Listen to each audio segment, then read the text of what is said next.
think we can get started.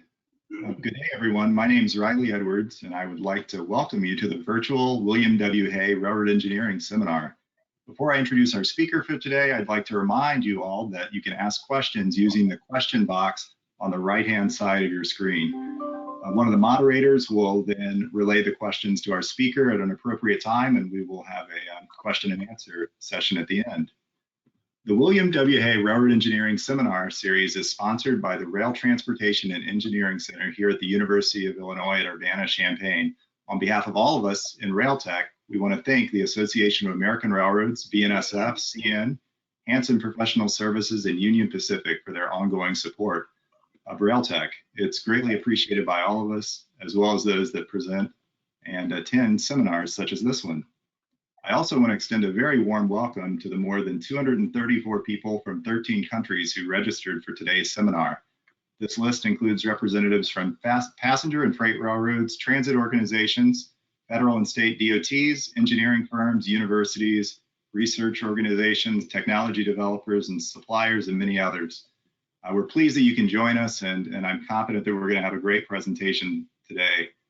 If you would like to receive PDHs for your participation in today's seminar, please send us an email at hayseminar@illinois.edu with your information as described in the email announcement in which you learned about today's seminar. We're approximately halfway through our spring semester, and I'm excited to say that we have 3 more seminars scheduled for the next couple of months. Please visit our website for more details on those. Now I'd like to introduce the topic of today's seminar. Heavy haul railroading has historically concentrated on the mantra of longer, heavier trains cycling faster within the limitations of feasible railroading. The fourth industrial revolution, which has accelerated the incorporation of sensor networks, high broadband communications, and artificial intelligence, offers us a unique opportunity to engineer major efficiencies and safety processes into railway operations. Today's presentation will share how heavy haul railways are embracing new technologies and how they envision the digital railway of the future, version 4.0, will look. Our speaker will discuss key technologies such as communications-based train control, autonomous train operations, and predictive maintenance using sensor-based inspections. Our speaker will also speak to some of the challenges and pitfalls that railways have encountered and overcome along the pathway to heavy haul 4.0. Now it's my great honor to introduce our speaker for today, Mr. Mike Roney. Mr. Roney is an internationally accredited professional engineer with extensive railway experience. While at Canadian Pacific, he rose from project engineer to chief engineer and general manager in charge of system-wide track design, inspection, and maintenance, and also bridge and track standards. Mr. Roney is past president and life member of AREMA and is past chairman of the International Heavy Haul Association, IHHA. Since retirement from Canadian Pacific in 2013, Mr. Roney has been serving as an independent consultant in railway engineering and maintenance. In 2019, Mike was inducted into IHA's International Heavy Haul of Fame for lifetime vision and dedication to the advancement of heavy haul railroad technology, engineering, and operations. I can say on behalf of Chris Barkin and others here in Rail Tech that we're fortunate to have been able to interact with Mr. Roney throughout the years, and we have greatly benefited from his intellect and his wisdom regarding railroad engineering. So now our main event, I'll introduce Mr. Roney, and he'll be presenting today's seminar titled Heavy Haul 4.0, the Future of Heavy Haul Railroad Freight Transportation. So Mike, you can take over. Thank you. Thank you, Riley. So I've had a privilege that I would suspect that relatively few of the people on this call have shared. I've actually met and interacted with Dr. Hay.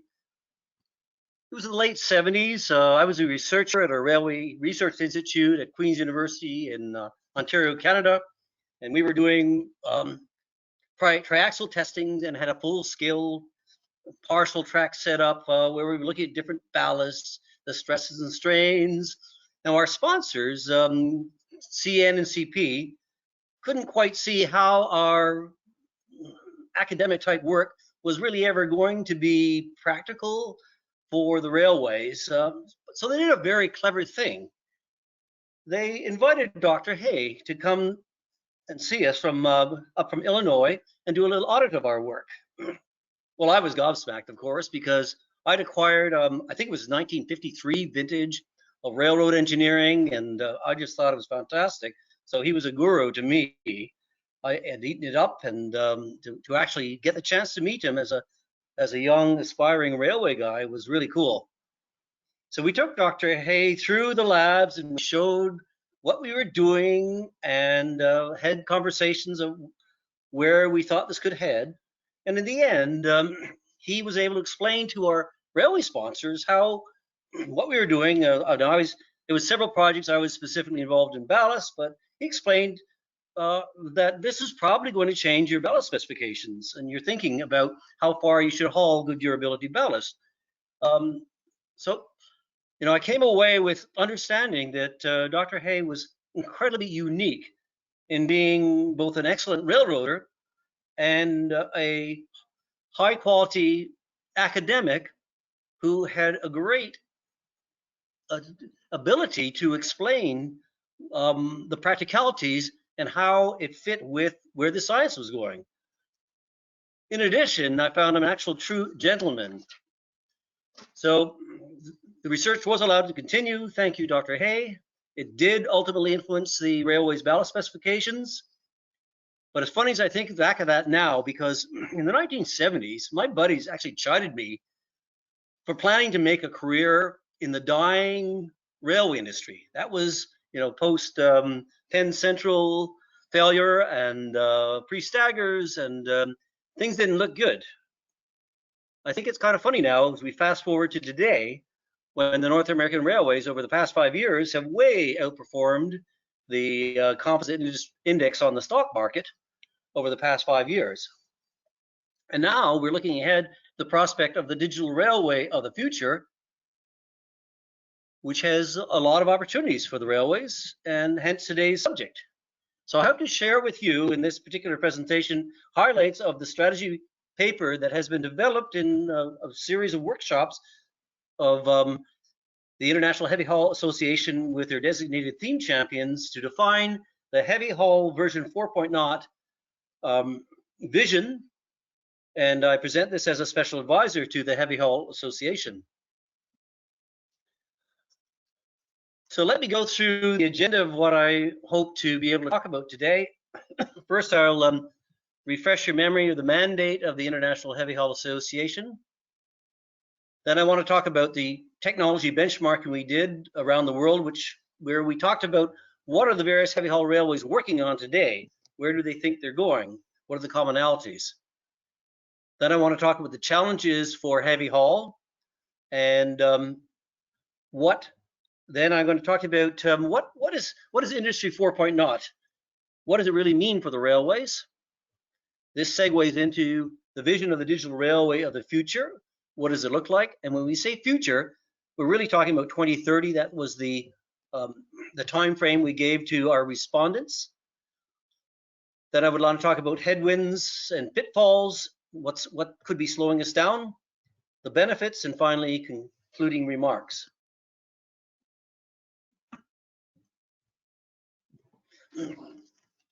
So first, a refresher on International Heavy Haul Association. And its history started in the 70s, and the members are Russia, South Africa, China, United States of America, India, Brazil, Sweden, Norway, Australia, Canada, basically all the countries where we are operating railways over above a certain tonnage, over a certain distance, and with axle loads close to the 100 tons that we have, or that we traditionally have had in North America. So these are the members. They're all active. We also have associate membership from the UIC, and our vision is promoting excellence in heavy haul operations. So the main thrust is running longer and heavier trains, improving safety as we build bigger and longer trains, reduction in unit costs, and that's the key to expanding the business, and mastering the wheel-rail interface. International Heavy Haul Association is a big believer in the value of maintaining good management of the wheel-rail interface. And the organization has written 2 best practice books on wheel-rail management, one on track and one on rolling stock.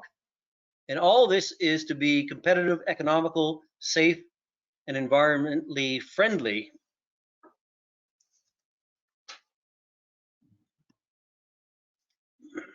So the mantra has been carrying more units in a train reduces operating costs, and heavy trains are destined to become longer, and 40,000 tons is a reasonable estimate of what our best railway is doing right now, with axle loads up to 45 metric tons, and right now our leader is 43 metric tons, which is around 50 imperial tons. So for you train spotters out here on this particular mosaic, starting from top left, that's a Union Pacific bulk train. I believe that's a Horizon in the top middle. Top right is Canadian Pacific. Moving clockwise is a Russian railway diesel.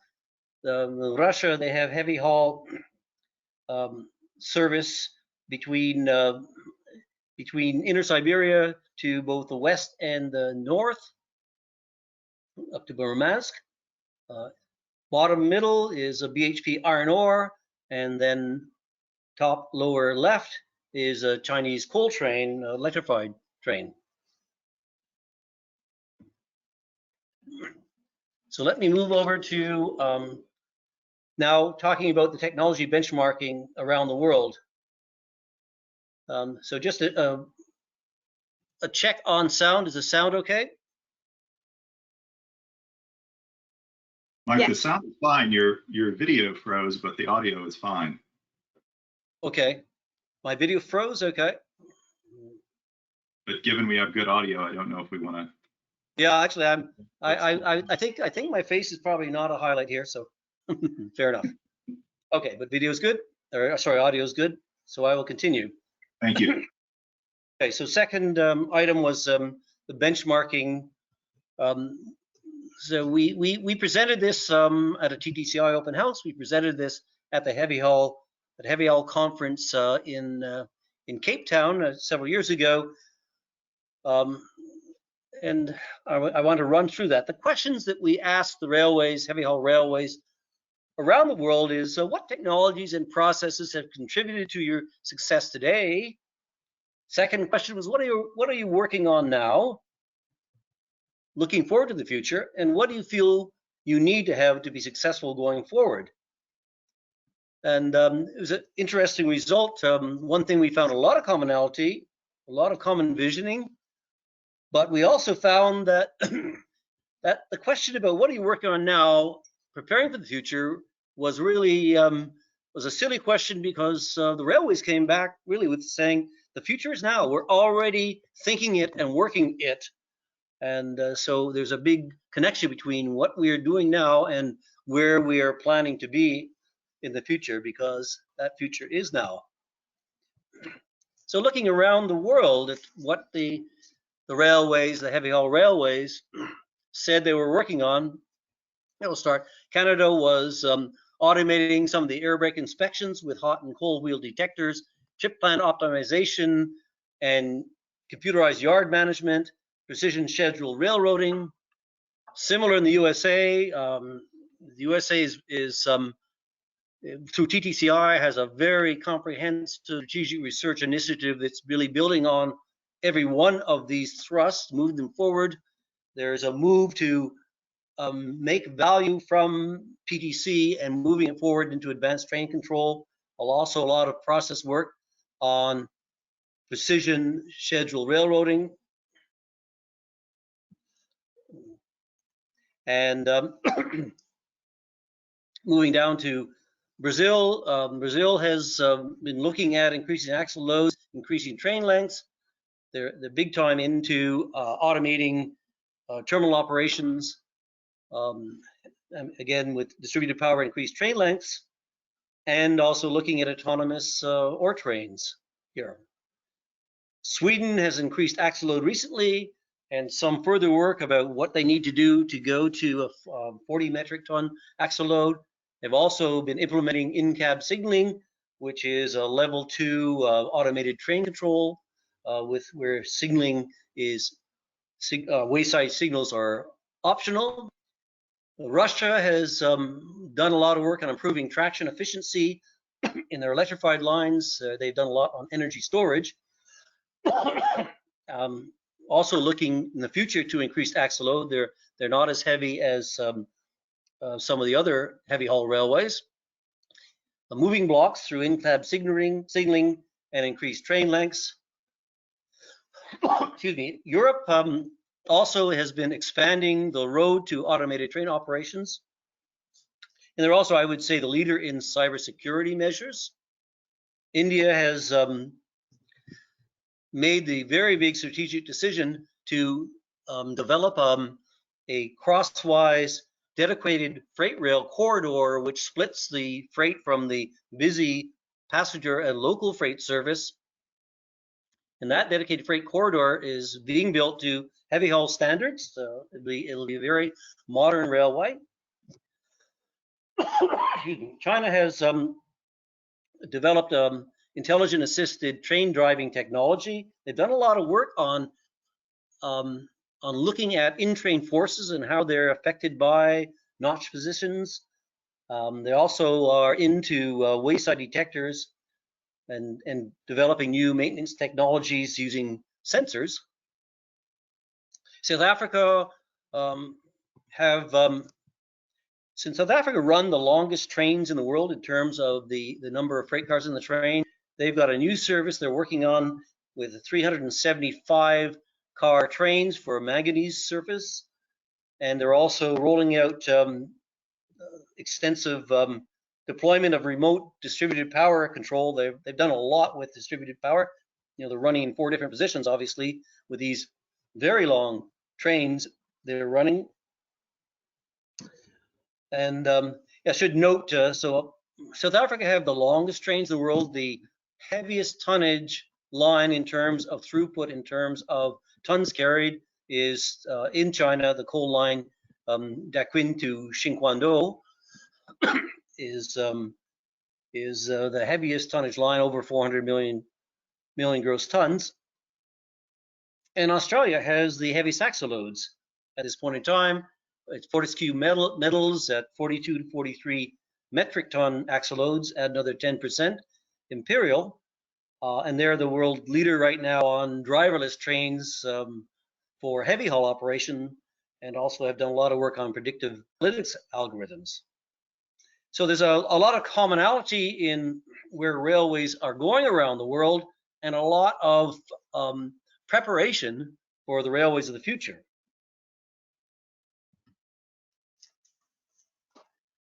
So next I'd like to talk about the challenges for heavy haul railways, which really came out of our strategy sessions here.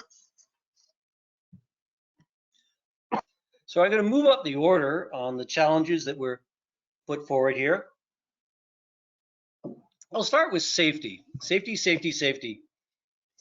The strive to continue to zero derailments and zero injuries is actually, if you look at the AAR website, it is mentioned there as a mantra. The Australians are again huge on this as well, the Australian mining railways. I used to believe it was a pipe dream, but I think we're beginning to believe that it is truly possible to move towards that zero casualty threshold here. The toughest nut that's next to crack really, I think, is human factors. And that leads right into where we are now, as I'll explain later. As we move to autonomous digital railroading, there's far less chance that the human factors could be part of the equation here. Other challenges here are deriving the more value from already deployed assets and technologies. That works into the best economics possible. If you can make your assets sweat, but not cause them to cramp up, then you're going to have lower unit costs. Improving operations efficiency and customer experience. A key thing here really is reducing variance. Variance in arrival times for trains has been the bugbear for railway operations. automated train operations is all about reducing variance and delivering to the customer what we say we can do, and never being the supply chain bottleneck. Another challenge is providing new rail capacity in a cost-effective manner. There still is scope, good scope for continuing increase in tonnages for heavy haul railways.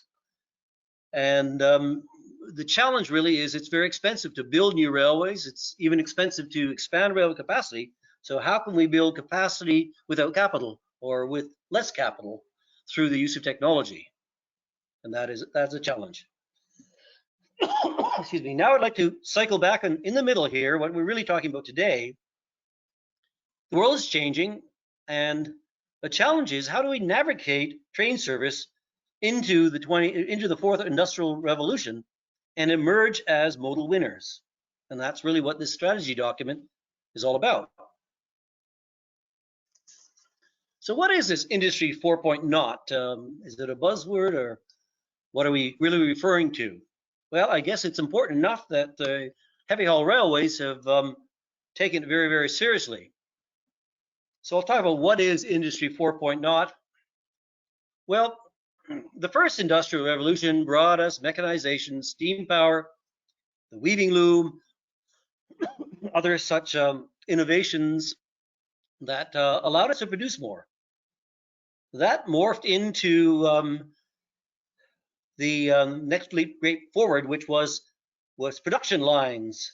Henry Ford, Thomas Edison improved mass production, assembly line, electrical energy. The third industrial revolution is what I grew up with, and that was with a transition really to what can computers do for us. Automation, computers, and electronics was what started Industry 3.0. So where are we now? Well, now we're in Industry 4.0. It is what has been penned the fourth industrial revolution. And now we're into artificial intelligence, machine learning, sensor networks, and the Internet of Things. So the challenge to the railways, obviously, is the world is changing. Railways are a 19th century industry, which is operating in the 21st century now. So we must ensure that we're not managing it with a 20th century thinking.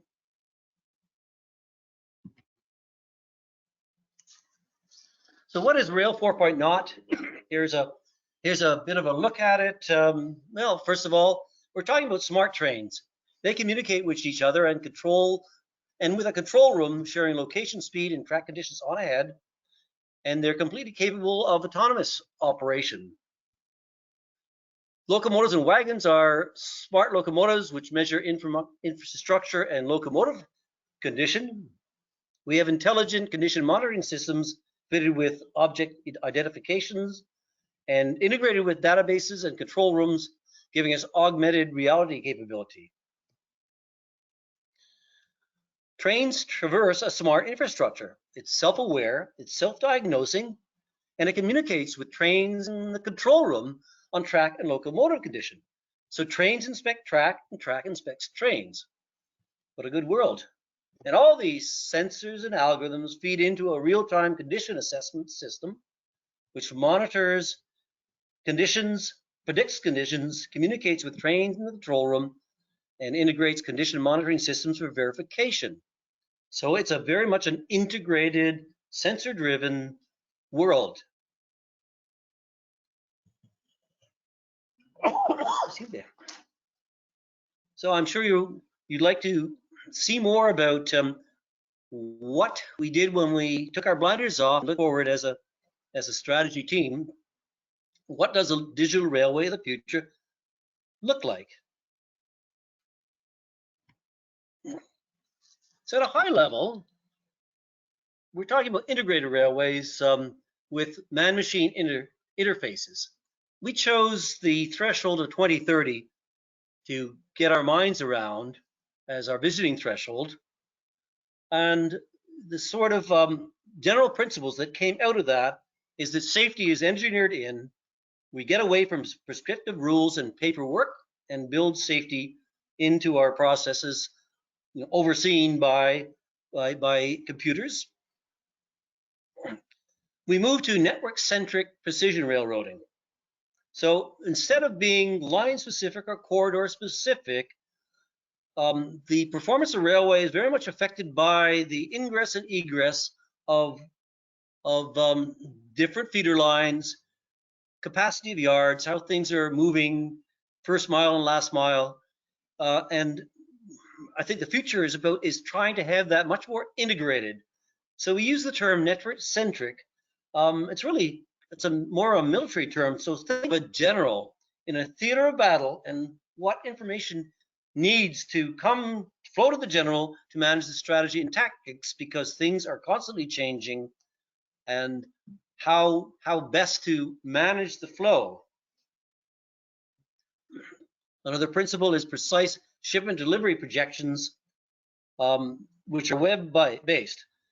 One of the key things that we think we can achieve with autonomous train operations and overseen with network-centric precision railroading is very low variance from the plan. When you have very low variance on your plan, you can produce the sort of thing which customers have been clamoring for ages. You can give them precise shipment delivery projections on the web, on their phone, and that is got a lot of value. We talk about a blockchain integrated supply chain, so recognizing that a railway is one piece of the overall supply chain. So how can we integrate it such that the railway is never the bottleneck on the supply chain? It means autonomous trains. Now we're talking about in 2030, there'll be some autonomous trains. We kind of think we know the next heavy haul railways which will be there, but 2030 to 2050, we're talking about a lot more autonomous train operations in heavy haul. Vehicle and track will be managed as a system. There'll be far less stovepipes in the way we manage things. We're talking about teams, cross-functional teams managing things, as opposed to, well, you're the expert in this or you're the expert in that. In Freight Railways 4.0, we'll be proactively predicting asset condition and dealing with it before we have to slow trains down. We'll use artificial intelligence to drive continuous improvements, meaning that we'll have algorithms which are receiving real-time information, which are reviewing cause and effect, and are ultimately looking for patterns and presenting us with the patterns as a proactive response. We think that obviously there'll be a change in the sort of employees. We need to take employees who joined us because they had a passion for like running a train, or they had a passion for using a wrench, and we want them to learn new skills. But part of that is that we want to make sure they need to be kept in the loop on automated systems, and that's one of the big cautionaries here, is that we need to use the best combination of what people do and what machines do best, and not leave people out of managing the variances which are inevitably going to happen. And finally, railways really need to be seen as sustainable, cyber secure, and the socially responsible choice. Now, we interface with the public. Governments are extremely important to the success of the heavy haul railways. We need them to be on our side. And you can see right now there's a trend for socially responsible investments. So any heavy haul railway which is privately traded needs to pass the test of sustainable investments. We need to show that we are becoming even greener than we are today. So a real building block on the digital railway of the future here is communication-based train control, because it really changes the game in terms of how we can run trains. Fixed blocks are quite restrictive, because you can't move into the block ahead until that block's cleared, plus the intermediate block is cleared. Whereas moving to a true virtual moving block means that train spacing can be optimized to give buffering between trains given braking distances and speeds. And ECP braking, some of our members say, is helping them to even tighten up the braking algorithms, and because there is improvements in braking effectiveness. So there's a big opportunity for improving capacity and improving throughput on existing infrastructure, which has very good economics moving forward, with the assumption, of course, that heavy haul tonnage will continue to increase, which we believe it will. But we have a very interesting debate going on. We had in our strategy sessions, really, which was how the economics change. The economics of running long trains, longer and heavier trains, which we always believed was the most effective, cost-effective way to go. How does that change when we take the cost of crewing out of the mix? Do we really need long trains? Or if I do have a double-track railway, can I run train sizing to match consistent weight-to-power ratio at consistent speeds, maybe segmenting my trains to what's perfect for 1 to 2 motor power units? I'd have less in-train forces. So is that, and it certainly would be better suited to unloading at multiple dumpers. So there's another concept called a convoy or a platoon here, where in the future with communications-based train control, what is the value of running trains as a platoon or a convoy, where they, again, run with a fairly tight headway. So let's say, for example, we have smaller trains coming from multiple mines converging on the main line. What happens if we have trains going to different destinations that are blocked as an individual train blocked to a particular destination? It's something worth thinking through as an alternative to heavier trains, longer trains, as part of our economics. So again, the world might be different with the digital railway. In this slide, I want to share our leader in heavy haul on automated train operations, which is Rio Tinto Iron Ore in Australia, who are fully deployed with autonomous train service. And of course, all the heavy haul railways are watching very closely. So here's some results they shared with us at our latest conference in Narvik, Norway. Some of the results they've come up with, and we won't have time to go into detail in these graphs, so I'll give you the highlights. But they have found that the computerized driving improves the cycle times significantly, and they show a graph of the variance and with manual mode versus the attended mode. So they're running shorter cycle times. They're showing in reduced in-train forces, and they do measure that because they have quite a few instrumented ore cars that measure in-train forces. So they're seeing better behaved trains in general, and they're showing reduced runtime and more consistent runtime for individual trains. So when you look at capacity for railway, variance is a very bad thing for rail capacity. What you want is to be running to a very consistent cycle time. That allows you to put more trains through the pipeline, and the auto haul, the autonomous trains, is showing that benefit is happening. There's much less runtime variance. So this in itself is a big capacity lift.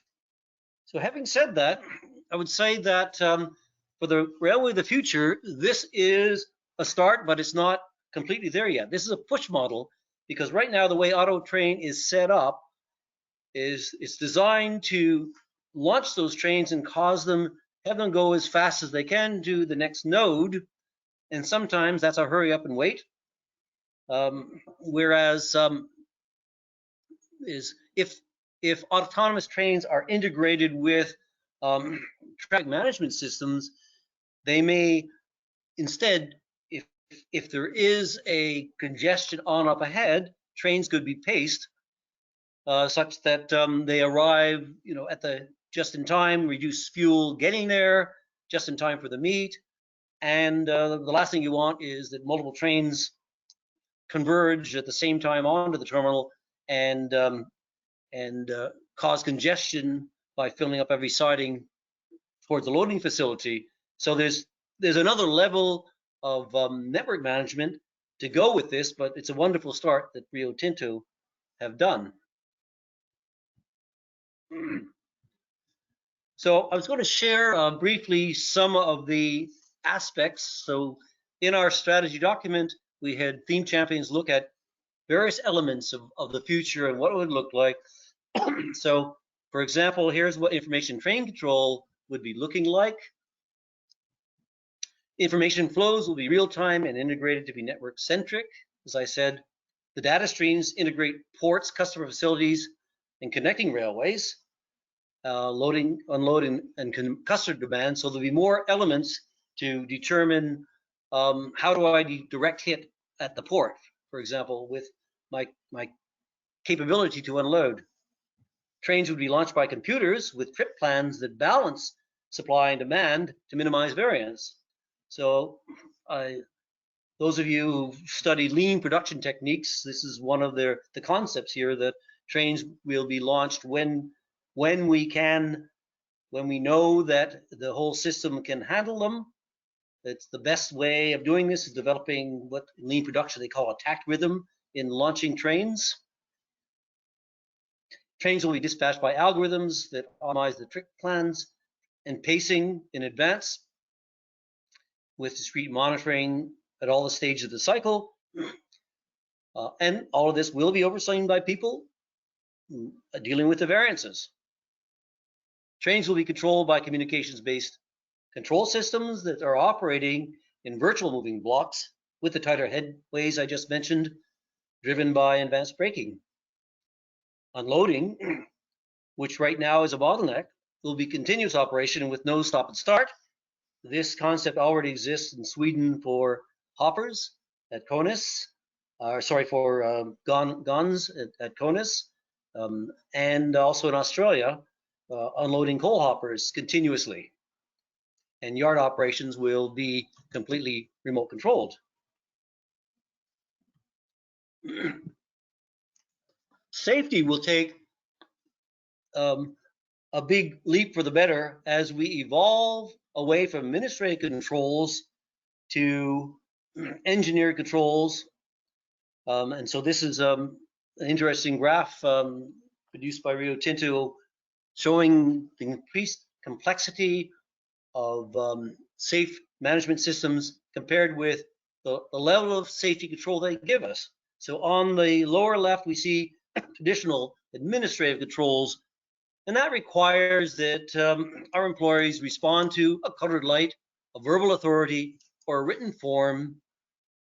Engineering controls means that their protection is locked in. We have things like positive train control, integrated control and signaling systems, GPS tracking, proximity systems that detect if a train is coming and, for example, will buzz a little device that is on a worker's vest. That's engineering controls. 4.0 has autonomous train operations where we have enhanced worker protection. We have total control on speed restrictions, and in addition, less requirement to be on the track to do inspections. The future vision for maintenance of rolling stock and infrastructure is the evolution of today's, where we do a lot of corrective maintenance, we do periodic preventive maintenance, but we do a lot of unplanned maintenance, let's admit it. Infrastructure and rolling stock are still vulnerable. They're not robust enough. They're still vulnerable to external factors. We have failure modes that are not completely detected, and we have speed restrictions regularly protecting certain sites. We want to evolve to where we're doing the right action at the right time and at the right location, all three of those. So we want to get into proactive predictive maintenance, and that means we're able to use higher speed mechanized equipment because we're doing planned maintenance. The windows have been established for the planned maintenance. We have minimum unplanned interruptions. Infrastructure and rolling stock in general is more resilient because we have real-time condition monitoring. We have trending. We see problems developing before they ever get severe enough that we have to slow trains down. So that's the vision. Quickly, for track and structures, some of the elements that we see is that rail will be proactively and preventively ground based on optimal wheel rail profile measurements and measuring the depth and extent of rolling contact fatigue. We are trending and monitoring track condition and ballast condition measurements more deeply into the infrastructure. Track and turnouts will have minimum discontinuities, robust designs. In all bottleneck locations, we'll have switch position measurements. We'll have amperage measurements, which might indicate problems with the switches. Track inspections will be done by reviewing potential issues that are detected by wayside systems and onboard monitors, machine vision systems, and will dispatch repair crews to those specific locations as opposed to spending endless hours going up and down track as patrols. We'll use unmanned UAV drones, certainly for ridge inspections, certainly for track obstruction inspections, and perhaps some elements of track inspections. Rail steels will have greater fatigue resistance in the future. We'll know our rail neutral temperature everywhere. Will be continuously monitored. Broken rails will be detected remotely whether or not we have signals, and that technology is already well underway. I know Canadian Pacific is basically eliminating dark territory with a simpler way of running current through rails. Track will be jointless and constructed with longer rails and with fewer rails. So look ahead that future track and rolling stock inspections will be performed by sensor-assisted displays and logic. And here are a couple illustrations from around the world. On the top, we have shows an example. This is ENSCO's virtual track walk, and here is an inspector indoors displaying a combination of digital images of the track with track geometry information, with rail wear information, with rail cant information, with visual imaging of fasteners and joint bars, putting it all together and doing an office inspection, basically. Lower left in this illustration, this is a picture we took in China. These are rolling stock car inspectors in China inspecting the coal trains coming in at a very high tonnage. This is the heaviest tonnage line in the world, the Shakin to Shinkando line, and that line is set up with wayside monitors looking at hunting detectors and flat wheel detectors and that sort of thing. But in addition, they have cameras, high resolution cameras, which are capturing various elements of the trucks and springs and friction wedges and that sort of thing, and they're reviewed by inspectors who are looking at monitors, and then they're dispatching the car inspectors to the specific location in the train. In China, they've vastly reduced the inspection time for those coal trains. And bottom right, this is actually from Sweden. This shows a technician who's using a tablet. He's already been told where to go on the train to do a validation and a repair, to repair the defect, as opposed to walking the lengths of the train in the dark, perhaps at 30 below in Sweden.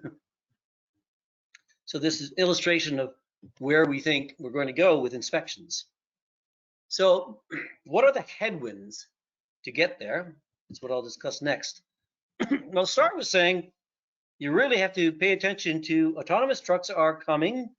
This is an illustration in Missouri of trucks which are involved. I think they call them tethering, where there is a driver on ahead, but the lead truck is controlling the truck behind.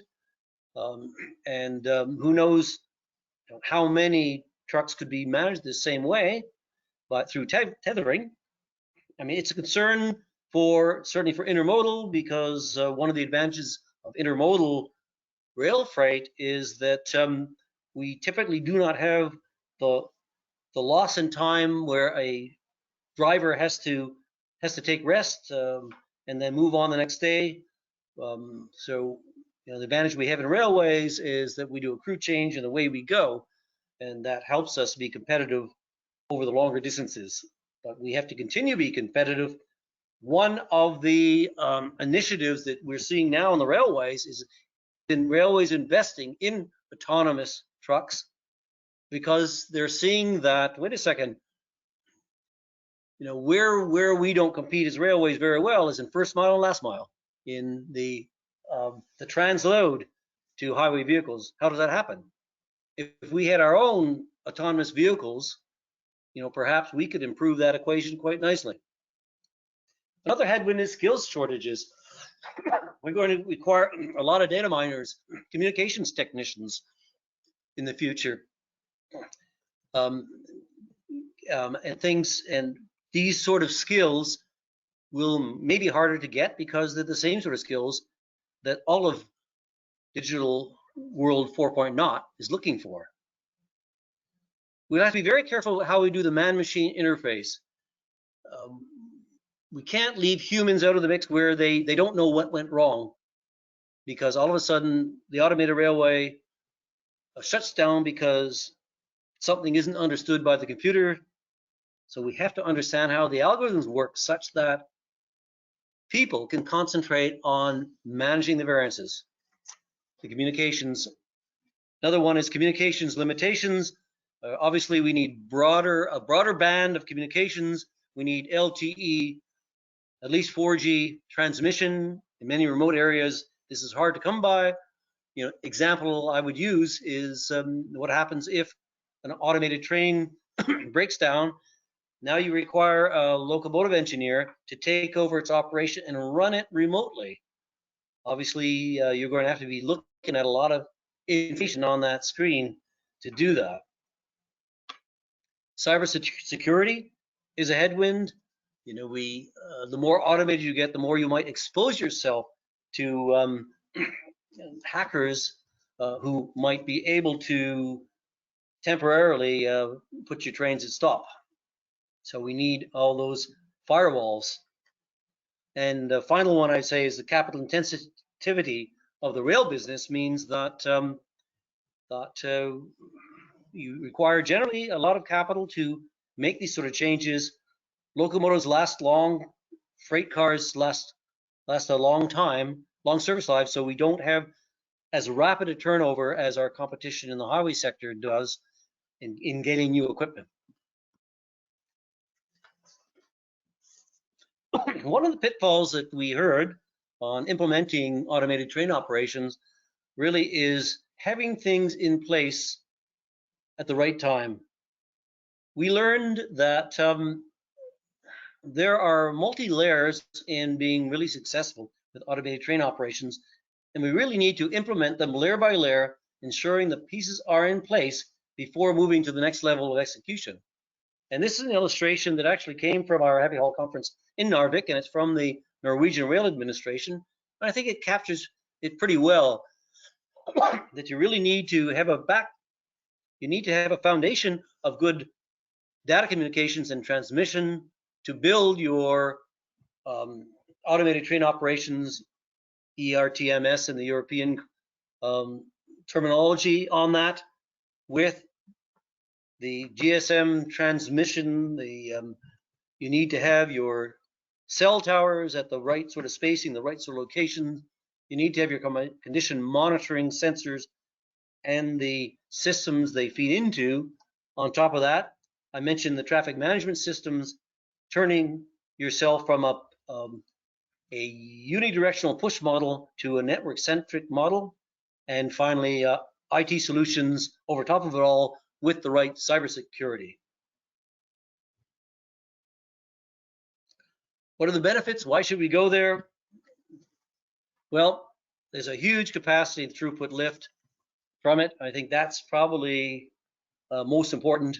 Lower service variance, which means much more value to customers. That heavy haul 4.0 will be lowering the stress state, fewer in-train forces, more controlled vehicle track interactions. The predictive preventive maintenance regime will reduce the cost of repairs and will reduce service disruptions. We'll have integrated supply chains, improved asset utilization, which all speaks as lower unit costs. Lower unit costs usually mean higher volumes and better economics for the railways. Is it a silver bullet? I think so. Finally, in conclusion, so some of the key takeaways we've had from the heavy haul strategy session is the world's best freight railways have adapted similar business practices and technologies. They're quite aware of where things are going. These have been progressively improving their key performance indicators. These practices have evolved over the last 2 decades, and right now trains have gotten longer and heavier, and it has helped the economics.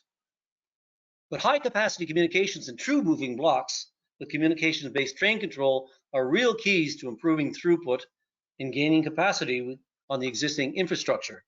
So automated train operations not will but must progress. And I say that in light of how competition is evolving very quickly as well. Automated train operation must be built on a solid foundation of supporting IT and communications infrastructure. Inspections will be led by inspection technologies that will direct crews to validate and correct. We often use the term turning finders into fixers. A digital railway needs new processes. It's not simply a digitized version of an analog railway. And that's a really important thing to hold on to. The new state of the art is moving away from the best master plan and going to managing in real time run variations in operation, and how do we do rapid reoptimization. So you don't want to just hardwire in the way you do things today. As you digitize, you want to think of it in terms of things like precision railroading, think of it in terms of lean production techniques, think of it in terms of allowing yourself to be dynamic and to continually reoptimize depending on how your operations are evolving on a day-to-day basis.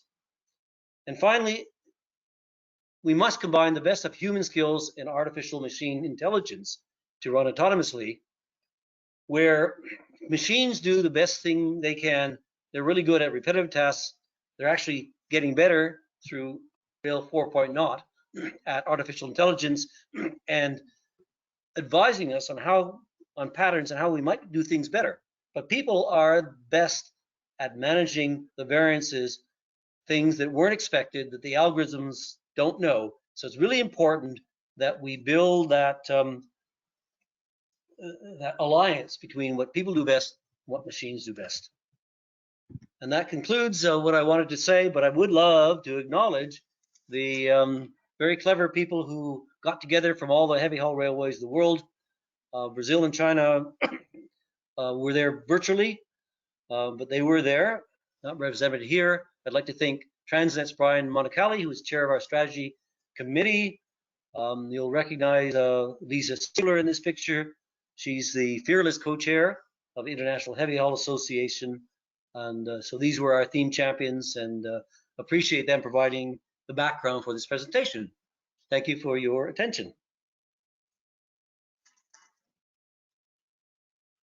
Mike, thank you very much. An amazing presentation. We've got quite a few questions here, and if you want, Mike, you can try to turn your camera back on. Okay. It works. I'll read the first question in the order they were received. Okay. With the trend of everything becoming smarter and connected, such as PTC? Will the railroad's safety-driven approach allow for doing away with trackside train detection?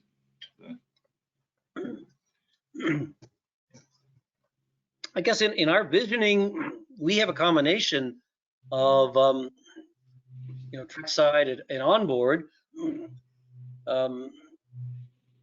So I guess we hadn't envisioned that we completely do away with it, but it would certainly be much of a lesser component in the equation with full GPS locations. Thank you, Mike. How about, what opportunities do you see in the development and rollout of PTC 2.0? Do you think that PTC, as it's been implemented here in North America, may have created in and of itself some bottlenecks? Well, as you know, PTC was, it came in, I think before we had all the hardware and software in place, obviously. So it came in as an overlay on traditional signaling systems. Certainly, it would have been more optimal to start afresh with it with a longer time frame here. Having said all that, I think that TTCI are right on top of this and see that there is an opportunity going forward to really leverage next generation PTC and make it true communication-based train control. Thanks, Mike. Next question, do you see that scheduled labor agreements and regulatory approvals as challenges for the implementation of autonomous trains in heavy haul 4.0? Another easy question for you. Yeah, I would say both would be, say, barriers to faster implementation. Obviously, the regulators ask very important questions and keep us honest in going forward. I would say that in some ways the regulators, I would say, are holding us back, but not universally. There's some good stuff. I use the example in Canada with Transport Canada, very progressive support to going to eliminating the #1 brake test with detectors. So the regulators, they have an important job to do. I've also heard, though, from the regulators saying, actually, we would love you, railways, for you to move more aggressively on doing things with technology which are actually going to improve safety. And we think that it's your own legal departments which may be holding you back because of concerns about liability. So one of the things we did come up in our survey was the heavy haul railways agreed that we really do have to do a better job on keeping the regulators and labor better informed about where we are at, where we intend to go, and here's the data showing why this could be better for you. Including for labor, showing how that jobs may not be the same, but we will still need qualified resources moving forward. I use the example of Rio Tinto locomotive engineers. They kept their locomotive engineers as standby and also as people who were monitoring how autonomous operations were working, for example. A good example, good answer, Mike. Here's a long question. Does the requirement that all new equipment must be compatible with the existing system affect the implementation of change? How do you see specifications for freight cars developing? Heavier cars, longer trains, faster trains, equaling higher loads? How are they being measured and defined for the future? Mm-hmm. Yeah, so the Europeans are huge on interoperability. So they've probably done more than anybody in setting the parameters for what is the spectrum, allowable spectrum for axle loads, for onboard communications equipment, that sort of thing, to be able to cross borders. So they've done a lot. In North America, of course, we've had interchange rules which have been very successful in the past in moving up to heavy axle loads, and will continue to do so, I think. So I would see, I see in the future that we will be allowing heavy axle loads. We will be permitting longer trains. There will be some standards. I'll use the example, I think, what M76 specifications for performance of trucks would be very important, and I could kind of see more things like that. Perhaps limits on what's an allowable flat wheel impact. We may see more gateway type standards on. So we have sensors as railways move from one to another, which might detect any sort of outlier where it's, hey, wait a second, you're a bad actor. So I kind of see more of that. But. Good answer, thank you. Do you see a convergence between heavy haul and passenger railway processes in the context of 4.0? Yes. Yes, because actually passenger railways, particularly transits, have done a lot of good work in terms of automated train operations. We already have autonomous transit operations in North America. I think of like Vancouver's Canada Line, I think was the first one. And so they're already there in terms of perfecting automated train operations. Yes, it's a bit more complex in the freight environment, but yeah, look to the passengers railways on that particular front. So I think that's a pretty good common area for both of us. Good deal. And I have one more question here, and then Mike, after that, if you want to field the ones I think you received before we end. Yep. This last question I have in the chat window is: some would say the greatest societal challenge of the 21st century is decarbonization. How do the heavy haul railways fit into that in terms of greenhouse gas emissions and what you talked about today? Yeah, that's an excellent question. Very true. And actually, that's another area actually where transits and passenger railways have done some good stuff here in terms of things like hydrogen fuel cell run trains. They're already there. But the railways themselves have been doing a lot of experimentation. I know CP, for example, are working with their first fuel cell driven locomotives. Burlington Northern Santa Fe are introducing switcher units that are completely battery powered, electric switching units, I understand, in freight service. There's been good experiments with LNG and natural gas run locomotives. So I think Rio Tinto in Australia have committed to being completely carbon neutral in the future. I can't remember whether it's 2030 or 2050, but anyway, they've made a commitment to being carbon neutral. And I think you're going to start seeing more of that more and more, because investors and government-run railways were very sensitive to what people think, and we're going to start being driven more and more by carbon emissions, and the railways are starting to respond, at least on an experimental basis, with certain solutions, and some of them look pretty good, which introduces that whole concept of, when are we going to be seeing more electrification in North America? Electrification is a good thing if, of course, your source of generation is hydropower, as it is in much of Canada, for example. So it still is an area where transits you're seeing are more and more going to be electrified.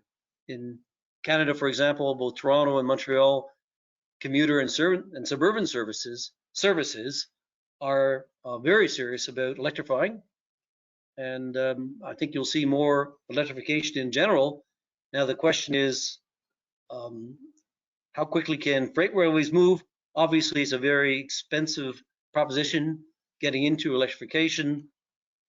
So you've got to be pretty sure of long-term solutions. But I know in Canada, Transport Canada has done a study on electrification that shows something like a 30% reduction in costs ultimately for all Canadian mainline railways if they were to go there. So I think it's something which is going to be more than just looking at battery-powered switchers and fuel cell or hydrogen-controlled locomotives. Thanks, Mike. Do you want to field the questions you mentioned? Yeah, just one that I'm actually came in from the Russian Institute, Railway Institute, who are involved in the heavy haul.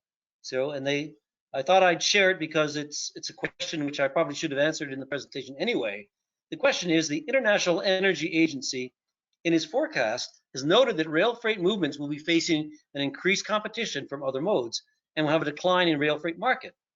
Will it be the same for heavy haul operation? And I guess the thought I had, and I'd actually done a study for our own Transport Canada related to this.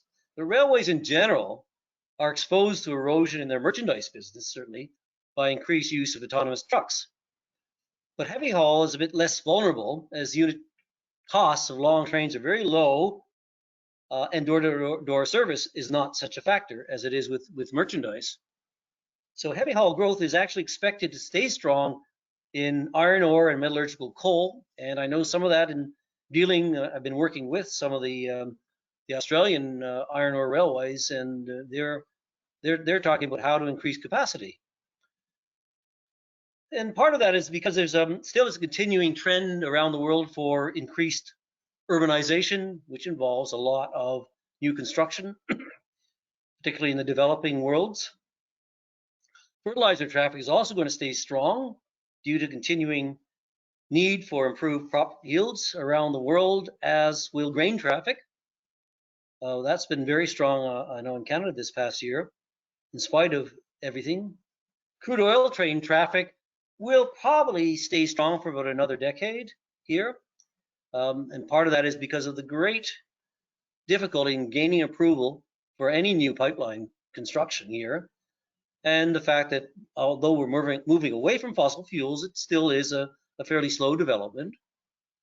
And I think intermodal traffic should continue to grow at least at the rate of growth in our gross domestic product here. And particularly if railways can concentrate more on new inland terminals, and what I talked about earlier on, the possibility of transloading to autonomous trucks to provide that end-to-end service. Really, the only downside, as I look at that for heavy haul, is that thermal coal, of course, is declining.